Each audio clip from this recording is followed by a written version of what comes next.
Sedulurku aja nganti kliru Gusti Allah sesembahanku linamah mengimbang waktu kanggo presta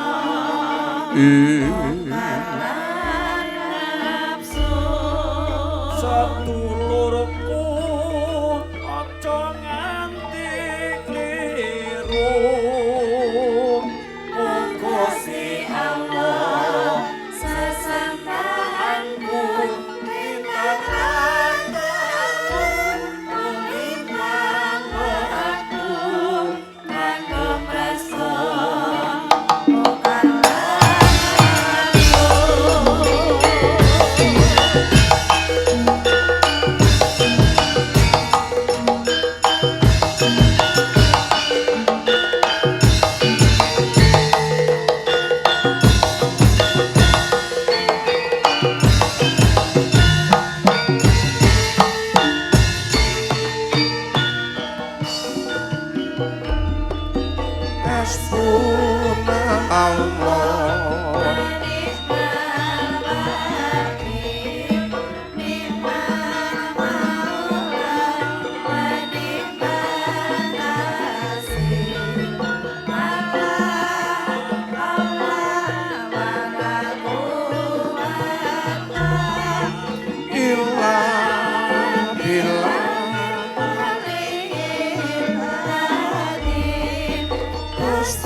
sedulurku aja nganti kliru Gusti Allah sesembahanku linamah mengimbang waktu kanggo presta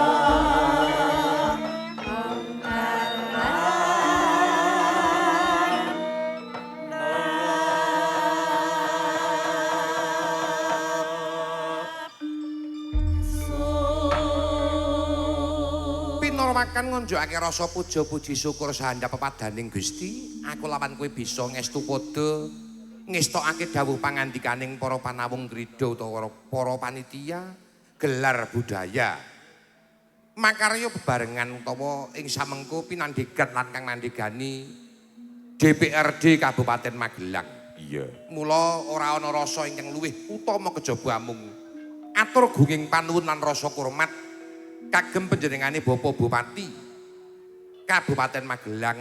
Iya. Bapak Grengseng Pamuji. Iya. Sartane panjenengane Ketua Umum DPRD Kabupaten Magelang beserta anggota DPRD Kabupaten Magelang. Ingkang wektu dina iki angadani gelar budaya ingkang digelar ana ing Kecamatan Salaman, mapan ana ing Desa Kalisalak. Oh iya. Dene aku ingkang pinandhegan sak kanca ngabiyantara sowan ana ngresaning para pepunden-pepunden, para rawuh. Luwih sithik ora lali ngaturke salam hormat kagem para tamu undangan para kepala desa, paguyuban kepala desa se-Kecamatan Salaman. Iya. Luwih-luwih para-para ing padha ngasta kepala desa kuwi sak pirangan ya wis akeh sing padha wanuh. Luwih-luwih pepundhenku panjenengane Pak Ditejo. Iya. Kenal. Mbok kanca plekno Ngono. Mula wektu dina iki aku lawan kowe ngaturke gunging panuwun tanpa pepindhan, ora mung cukup aku lawan kowe nggelar seni bebarengan sinden lan wiyagane nanging uga kepareng ngrawuhake bintang tamu Widawati ngagi kawentar. Ya kuwi panjenengane Mbak Tatin Lestari Handayani. Iya. Lan uga panjenengane Mas Gareng Widi saka Wanasaba. Iya. Mulane sakgurunge aku lawan kowe ngaturke gunging panuwun dene semono kawigatening DPRD Kabupaten Magelang terhadap kebudayaan yang ada di daerah. Iya. Aku lawan kowe sebagai dalang lokal ngestokke dawuh saka ngendikaning para pangarsa supaya nggelar seni sak kamat-kamat. Aku lawan kowe budidaya. Iya. Bisane kepiye seni kesenian wayang utawa kesenian tradisi kaya mengkene iki bisa lestari ngrembaka ditresnani marang para kabeh sedulur-sedulur. Iya. Syukur bage bisa run tumurun rah tumrah tumekan anak putu no. Ya ngono ya Mak. Seni kuwi dadi apa meneh seni pertunjukan wayang kulit sing bebarengan karo pesinden piyagane sak para bintang tamune kuwi niate misungsungake panglipur ingkang tujuane ora ana liya ngrembakake budayane dhewe aja nganti kendheh lan kesuk marang budaya manca sing gegirisi. Apa meneh jaman saiki kuwi ananing sosial media sing banget maju pesat kaya mau kang dingendikake penyanyi Bapak Sakir. Iya. Kuwi tenan no. Yen aku karo kowe ora prayitna ora tenan-tenan le kenceng karo siji agama, loro budaya mbebayani tumraping generasine awak dhewe no. Iya. Mulane tresna karo budayane dhewe kuwi klebu sawijining kanugrahan tumrape aku lawan kowe. Yo, iki tetembangan pumpung ing samengko durung ngaturke wujuding bintang tamu ana pisungsung tetembangan no. Sing iki ku tak sungsungake kagem para sedulur-sedulur warga pepunden-pepunden kula wonten ing Salaman. Menika anggitanipun Ki Haji Sukron Suwondo saking Blitar. Iya, apa Mak lagune? Lagune iramane rada anget no. Kunci surga Miftahul Janah. Monggo coba yuk.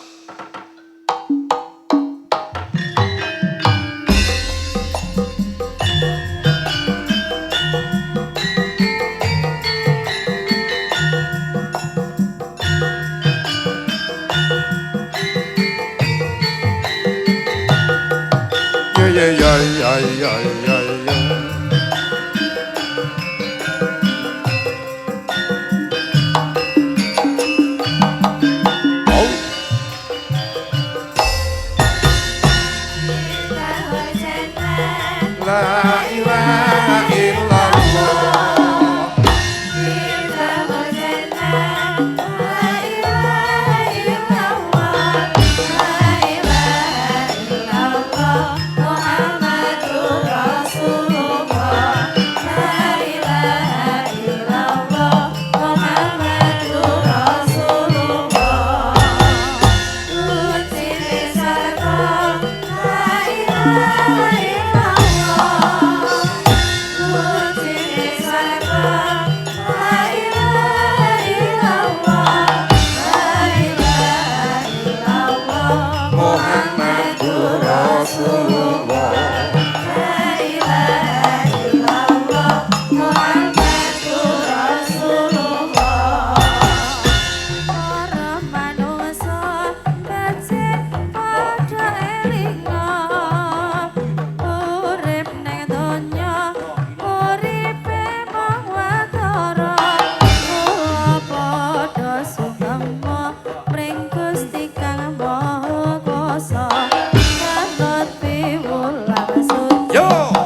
ya ya ya ya ya Miftaul Jannah la ilaha illallah Miftaul Jannah la ilaha illallah la ilaha illallah Muhammadur Rasulullah la ilaha illallah Muhammadur Rasulullah Kunjine sarga la ilaha illallah Kunjine swarga la ilaha illallah la ilaha illallah Muhammadur Rasulullah la ilaha Pri Rahayu Muhammadur Rasulullah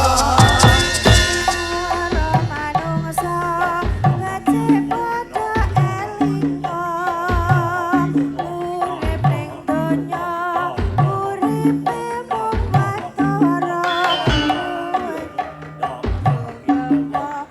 Gusti kang maha kuwasa manut piwulang suci sarta Miftahul Jannah agama Miftaul Jannah la ilaha illallah Miftaul Jannah la ilaha illallah la ilaha illallah Muhammadur Rasulullah la ilaha kunci surga Muhammadur Rasulullah kunci swarga la ilaha illallah kunci swarga la ilaha illallah la ilaha illallah Muhammadur Rasulullah la ilaha illallah Muhammadur Rasulullah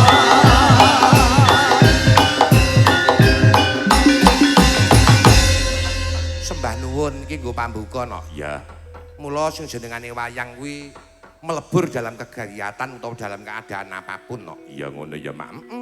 Nggo siar agama ya iso, nggo sholawatan bisa, nggo ngatur kita tembangan sing model gagrak saiki ya ora muni ora bisa, sangat bisa.